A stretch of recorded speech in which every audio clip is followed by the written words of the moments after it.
Pour Sophie, j'écoute. Ouais, j'ai une jeune femme là qui a un sac de voyage rempli d'affaires personnelles non risquées.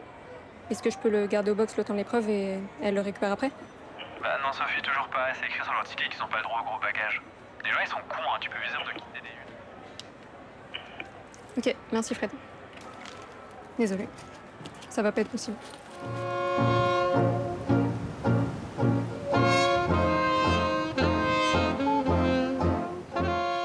On a eu des très bons retours. Le film était à la Berlinale. À la fin de chaque projection, il y avait un question-réponse avec le public. Et ça s'est super bien passé. On a eu des très beaux retours. Et donc voilà, mais je suis quand même stressée.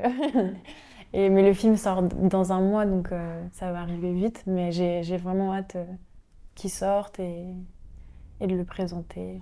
Si tu me parles encore une seule fois des JO, je te jure que je vais péter un câble. Flyers, t-shirt anti-JO. Et en fait, j'avais joué dans un court-métrage qui était produit par Arnaud Brutin, donc l'un de mes producteurs. Et il avait vu mes films et il avait vu que j'avais inscrit mes courts-métrages dans des lieux ou des événements. Et du coup, c'est lui qui m'a parlé des JO en premier. C'est comme ça que je m'y suis intéressée. Et après, voilà, j'ai commencé à me documenter sur l'événement. Et ensuite, j'ai commencé vraiment à écrire le film avec Mariette Désert, ma co-scénariste. Et voilà, on a vraiment écrit la trame et le film en fonction des événements qui se passeraient. Et on a rencontré après Beryl Gastadello, donc, qui est une nageuse qui a vraiment participé au JO et qui joue dans le film. À la base, je devais voir une épreuve de natation. Je viens aussi pour voir ma sœur et ma nièce. Et j'ai pas vu ma sœur depuis 10 ans. C'est des images d'archives, mais c'est vraiment des images de cette année.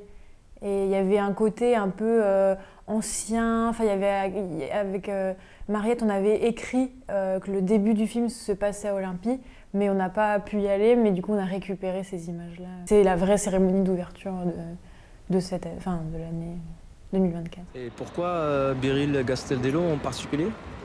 Alors, Beryl Gastadello, je trouve que c'est quelqu'un qui a beaucoup de courage. Vous voyez, c'est une grande athlète, une grande nageuse et elle a fait un burn-out assez grave. Elle ne pouvait même plus rentrer dans l'eau et elle en a parlé ouvertement.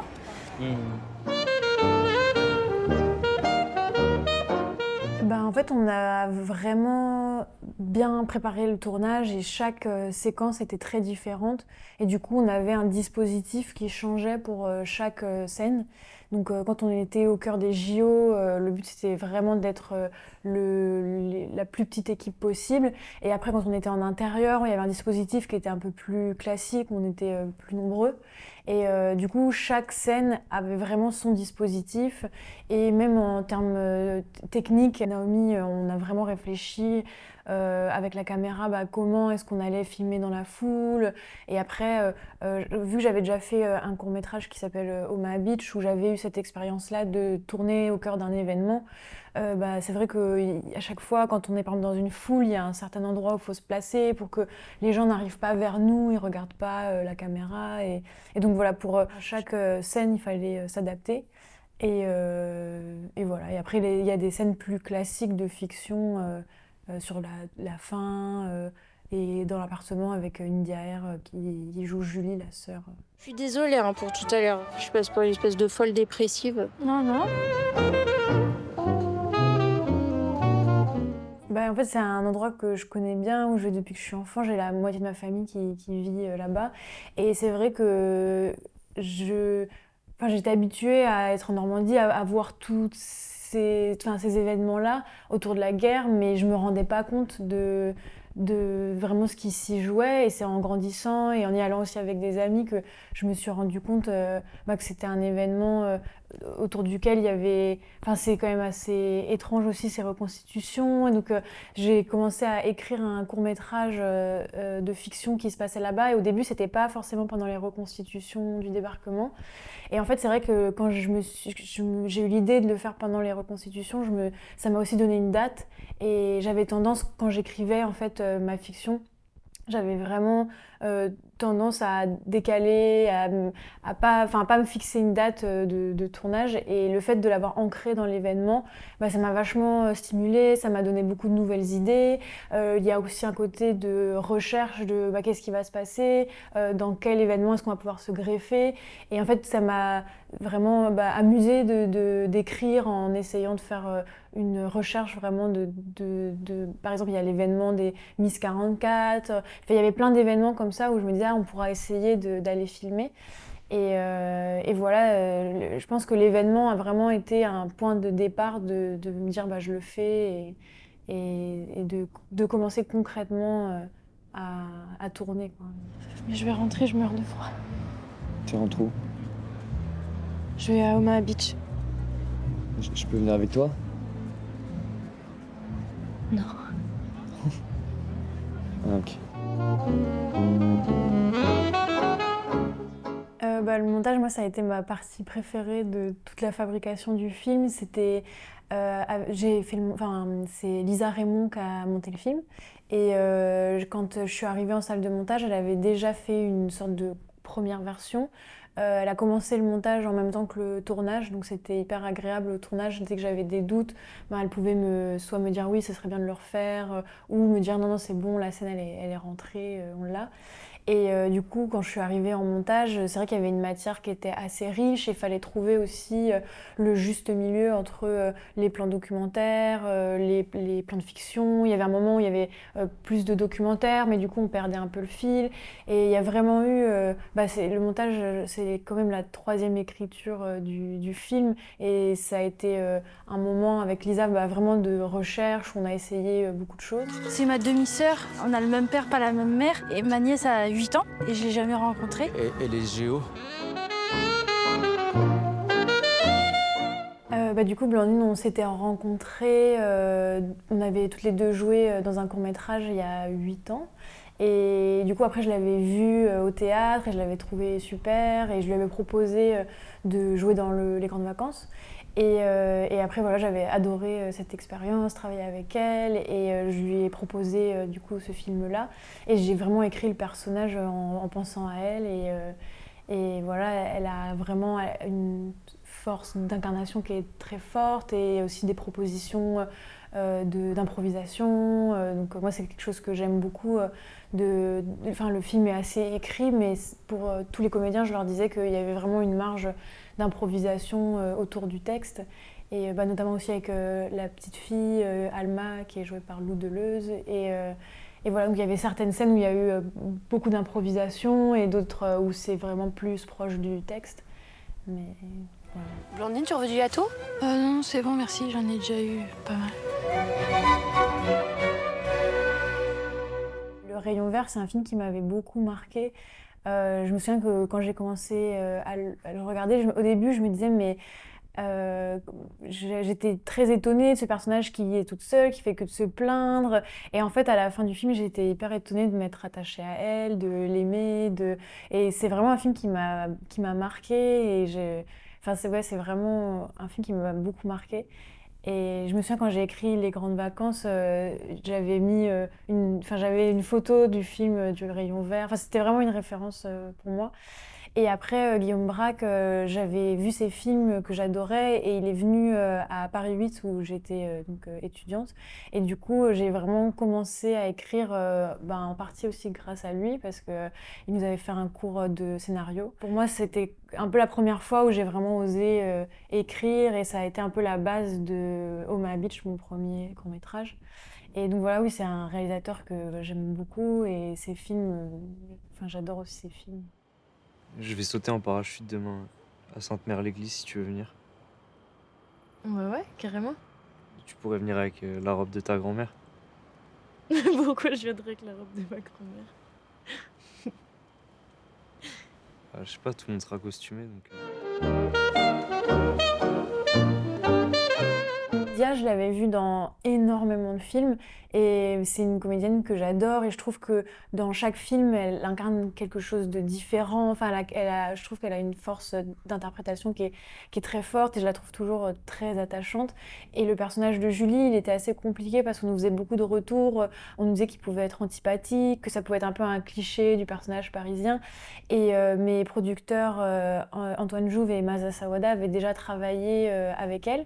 Et donc ils m'ont parlé d'elle et je me suis dit ah, mais ce serait incroyable si elle acceptait de faire le film. Et du coup je l'ai rencontrée, elle a lu et voilà, elle a accepté de faire le film et j'étais trop contente. Et en plus du coup c'était pour ce personnage-là, c'était super parce que bah, je me disais bon bah on n'aura pas ce problème-là de pas s'attacher à ce personnage et voilà, et j'ai adoré travailler avec elle. Tu restes dîner ce soir? Non, ce que je te disais, le problème c'est que je dois rentrer en Normandie aujourd'hui du coup parce que j'ai un problème avec mon logement, j'ai plus de logement. Donc Mais si tu veux, tu dors sur le canapé. Ah, c'est vraiment gentil, mais j'ai pas envie de déranger. Ah non, tu mais ça vois. me fait plaisir, hein. Tu sais, les gens pendant les jeux, ils accueillent plein de personnes chez eux. Moi, je commençais déjà à me sentir un petit peu mal parce que j'avais pas ma coloc olympique, donc non, ça me fait plaisir. Ce qui m'intéressait aussi dans les JO, c'était le côté comment est-ce que cet événement touche de façon très différente énormément de personnes qui n'ont pas de lien en fait avec l'événement mais qui le vivent puisqu'ils sont dans la ville. Et donc il y avait un personnage, donc c'est celui de Paul, où on savait que, enfin on voulait que ce soit un personnage qui était plutôt contre l'événement, mais on savait pas exactement ce qu'il allait se passer pendant les Jeux Olympiques. Et en fait assez rapidement, il y a eu, on a rencontré l'association Le Revers de la Médaille, qui a parlé et montré en fait le nettoyage social qu'il y a eu pendant les JO, enfin avant surtout et pendant. Et du coup, c'est en les rencontrant que bah, voilà, je me suis dit que le personnage pouvait faire partie de ce collectif. Et pareil, ils ont été aussi hyper généreux, ils nous ont passé des affiches. Et donc ça a été vraiment pareil, hyper enrichissant et aussi pour le film de pouvoir mettre cette dimension-là dans le film. J'ai matché avec un Argentin sur Tinder. Très belle photo, hein. Ah ouais. Oh oui, lui, ça doit être un féru de sport. Bah, je pense que c'est vraiment grâce aux filmeuses que j'ai pu faire des films aussi vite et avec autant de liberté aussi, de ne pas ne faire par exemple que de la fiction, du documentaire. En fait, on est un collectif et dès que j'avais une idée de film, je pouvais en parler par exemple à Joséphine Van Glabeck qui m'a beaucoup soutenue, accompagnée au sein des filmeuses. Et en fait, j'avais une idée, je lui en parlais, elle me disait mais vas-y, filme. Et par exemple, mon dernier documentaire, je suis partie toute seule avec une petite caméra et j'ai commencé à filmer toute seule. Et après, chaque film arrive à des moments aussi de ma vie. Par exemple, La nuit n'en finit plus. À la base, je devais faire un autre film, mais il y a eu le confinement, le Covid.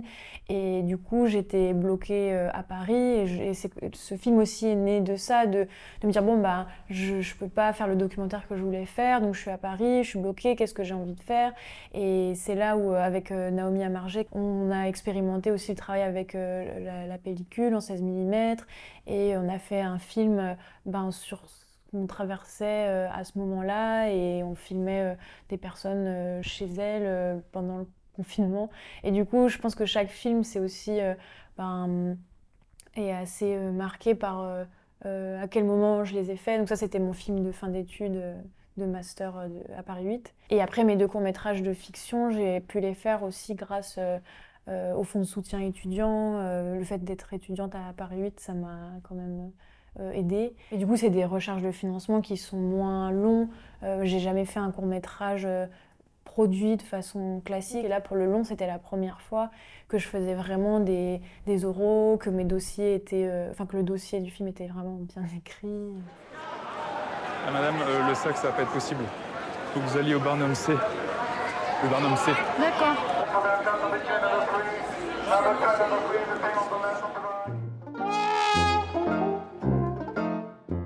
J'adore jouer, j'ai envie de continuer à jouer. Et oui, ça me nourrit énormément. Et puis, c'est quand même un autre travail. J'aime bien arriver sur un film en tant que comédienne.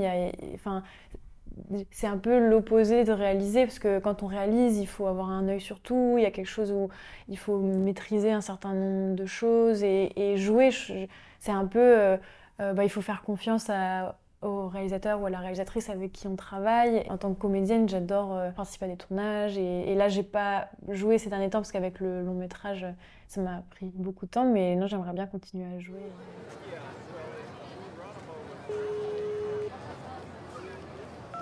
Bonjour, vous êtes bien sur le répondeur de Tobias. Ne laissez pas de messages, je les écoute pas.